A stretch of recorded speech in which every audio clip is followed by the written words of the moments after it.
తప్ప కంటికి కనిపించేది 80% బ్లాక్ ఉన్నా మనం స్టెంట్ కానీ ఆపరేషన్ కానీ చేయక్కర్లేదు. చాలా మంది డాక్టర్లందరికీ కూడా ఏంటంటే 3 రక్తనాళాల్లో ఒక 70-80% బ్లాక్ ఉంటే వెంటనే బైపాస్ చేసేసి ఎందుకు వచ్చిందని అలా అనుకునేవాళ్ళు. మేము కూడా అలాగే టీచ్ చేసాము ఇది 10 ఏళ్ల క్రితం 15 ఏళ్ల క్రితం. కానీ తప్పు. 3 రక్తనాళాలు ఉన్నా బ్లాక్స్ ఉన్నా కూడా ఎఫ్ఎఫ్ఆర్ నెగిటివ్గా ఉంటే మందులతోటే 5 ఏళ్ళు 10 ఏళ్ళు 20 ఏళ్ళు కూడా మనం మెయింటైన్ చేయొచ్చు. అలా కాకుండా 40% బ్లాక్ కూడా ఎఫ్ఎఫ్ఆర్ పాజిటివ్ ఉంటే దాన్ని ఫిక్స్ చేయకపోతే మేజర్ హార్ట్ అటాక్ వచ్చే అవకాశం. సో ఇది రెండవ అంశం. ఇది కూడా మనకి ఈ computational fluid dynamics, Navier Stokes equations అనేటటువంటి ఫిజిక్స్ మ్యాథ్ ప్రిన్సిపల్స్ని బట్టి ఇప్పుడు కనుక్కోగలుగుతున్నాం. అదంతా కూడా కేవలం ఆర్టిఫిషియల్ ఇంటెలిజెన్స్. దీన్ని డిజిటల్ ట్విన్ అంటారు. అంటే ప్రెషర్ లోపల ఎక్కడుందో మనకి బయట కనపడుతుంది. సో ఈ రకంగా ఆర్టిఫిషియల్ ఇంటెలిజెన్స్ వల్ల మనకి 2 పొరపాట్లు జరుగుతున్నాయి. ఏమిటి అనేది ట్రెడ్మిల్ టెస్ట్లో కూడా ఫాల్స్ పాజిటివ్ ఫాల్స్ నెగిటివ్ ఉంటాయి. కాబట్టి ట్రెడ్మిల్ టెస్ట్ని ఫస్ట్ గోల్డ్ స్టాండర్డ్గా భావించకూడదు.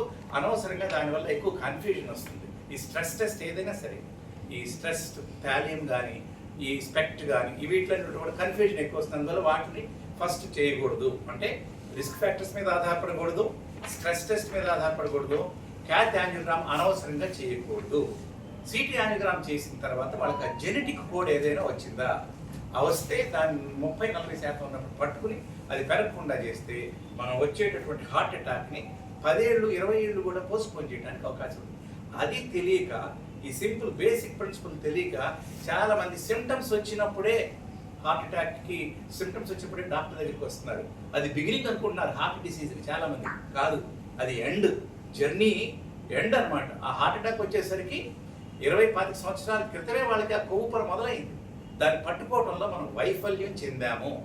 ఇది 2025 టీసీటీ ట్రాన్స్ క్యాథెటర్ థెరపెటిక్స్ అని కాలిఫోర్నియా జరిగినటువంటి దాంట్లో కూడా చాలా వైద్య సదస్సులో వాళ్ళు మనం 40 ఏళ్ల నుంచి చాలా పొరపాట్లు చేశాం. కార్డియాలజీ ప్రపంచవ్యాప్తంగా ఉన్నటువంటి cardiology community we have to realise, we have to identify the disease early rather than treating it. ఇప్పుడు హార్ట్ అటాక్ వచ్చినప్పుడు స్టెంట్ వేయటం, బైపాస్ చేయటం అవన్నీ కూడా వాటికి ఎక్కువ ప్రాముఖ్యత ఇచ్చాం.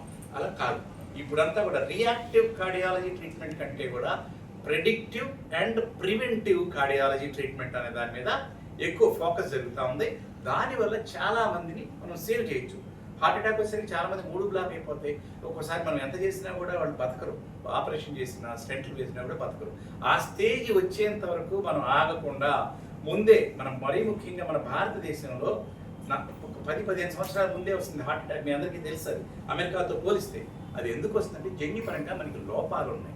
లైపోప్రోటీన్ ఏ, ట్రైగ్లిజరైడ్స్ ఎక్కువ ఉండడం, హెచ్డిఎల్ కొలెస్ట్రాల్ తక్కువ ఉండడం, వీటి వల్ల మనకి ఎక్కువ వస్తుంది.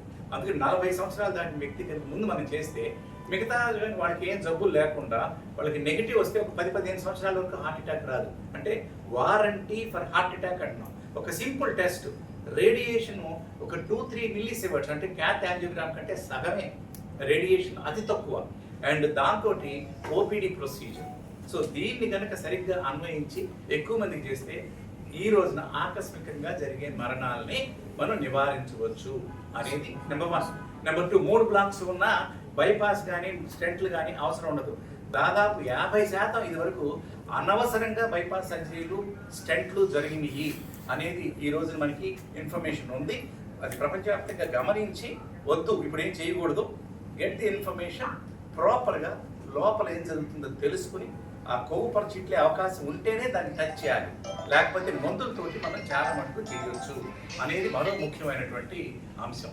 సో ఈ 2 మనకి ఎప్పుడైతే ఈ 3 ఏరియాస్లో క్లారిటీ వచ్చిందో చాలా మటుకు దీని మీద కాన్సెప్చువల్గా చేంజ్ వచ్చింది. ఇదంతా కూడా మనకి ప్రెడిక్షన్ ఆల్గోరిథం కానీ, బిగ్ డేటా అనలిటిక్స్ కానీ, ఆర్టిఫిషియల్ ఇంటెలిజెన్స్ ద్వారా కొన్ని లక్షల మంది ప్రజలు ప్రపంచవ్యాప్తంగా వాళ్ళకు ఉన్నటువంటి సమాచారాన్ని క్రోడీకరించి ఇప్పుడు వస్తున్నటువంటి గైడ్ లైన్స్ ఇవి.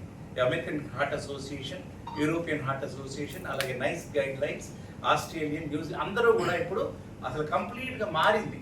అంటే trend for heart disease pickup, early diagnosis and unnecessary investigations, cath angiogram కానీ బైపాస్ కానీ స్టెంట్స్ కానీ చేయొద్దు.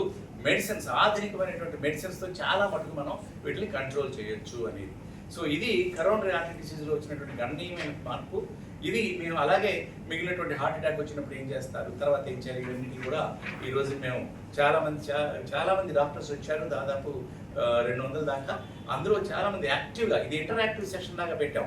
ఊరికే పొద్దు నుంచి సాయంకాలం వరకు కంటిన్యూస్ లెక్చర్స్ కాకుండా ఒక 15-20 మినిట్స్ టాక్, ఆ తర్వాత ఒక అరగంట నుంచి 45 నిమిషాలు ఇంటరాక్టివ్ సెషన్. ఇక్కడ చాలా సీనియర్ డాక్టర్స్ వాళ్ళందరూ కూడా ఉన్నారు, స్టూడెంట్స్ ఉన్నారు, పీజీ స్టూడెంట్స్, వాళ్ళందరూ వచ్చి చాలా పలు ప్రశ్నలు వేస్తున్నారు పొద్దు నుంచి. మాకు కూడా చాలా ఎగ్జైటింగ్గా ఉంది, ఎందుకంటే వాళ్ళు అంత యాక్టివ్ పార్టిసిపేషన్ సాధారణంగా ఈ కాన్ఫరెన్సెస్లో మేము చూడం.